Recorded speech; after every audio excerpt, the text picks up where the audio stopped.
हर साल लाखों भारतीयों का सपना होता है कि वे अमेरिका में जाकर बड़ी टेक कंपनियों में काम करें, अच्छी सैलरी कमाएं और अपना करियर को ऊंचाई तक ले जाएं। खासकर engineering, software developers, data scientist और मेडिकल प्रोफेशनल के लिए अमेरिका एक बड़ा हब है। लेकिन अमेरिका में नौकरी करने के लिए सिर्फ डिग्री या एक्सपीरियंस काफ़ी नहीं होता है।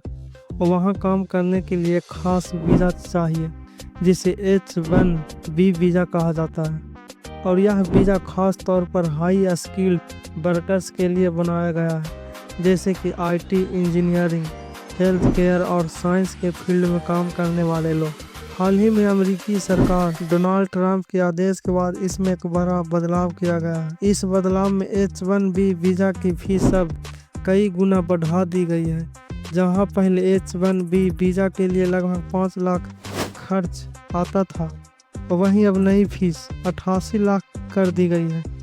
यह नई फीस 21 सितंबर से लागू हो गई है। अब H-1B वीज़ा लेना 50 गुना ज़्यादा महंगा हो गया।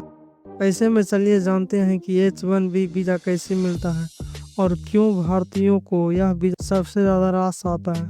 पहले जानते हैं H-1B वीज़ा क्या है और कैसे मिलता है। H-1B वीज़ा एक नॉन इमिग्रेट वीज़ा, यानी यह वीज़ा आपको अमेरिका की नागरिकता नहीं देती है, लेकिन आपको वहाँ कुछ सालों तक काम करने की अनुमति देता है। यह वीज़ा अमेरिकी कंपनियों को यह सुविधा देता है कि वे दूसरे देशों से स्किल्ड लोगों को काम पर रख सकें।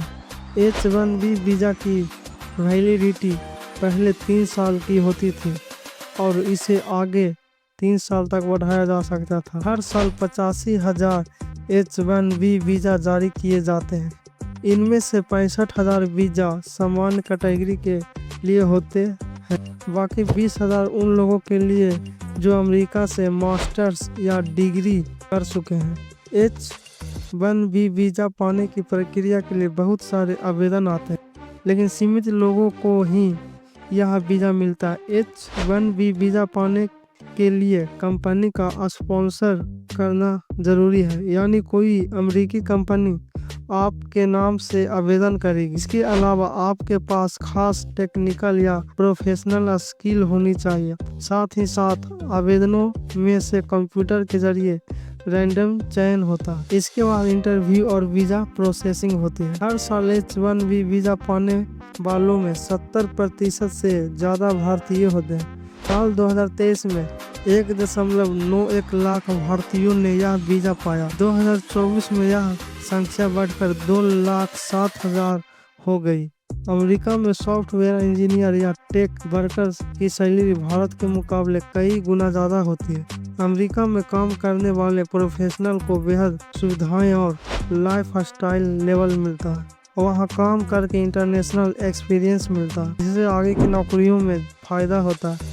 H-1B वीज़ा से लोग बाद में अस्थायी नागरिकता के लिए भी अप्लाई कर सकते हैं। इन सभी कारण से H-1B वीज़ा भारतीयों को सबसे ज़्यादा रास आता है।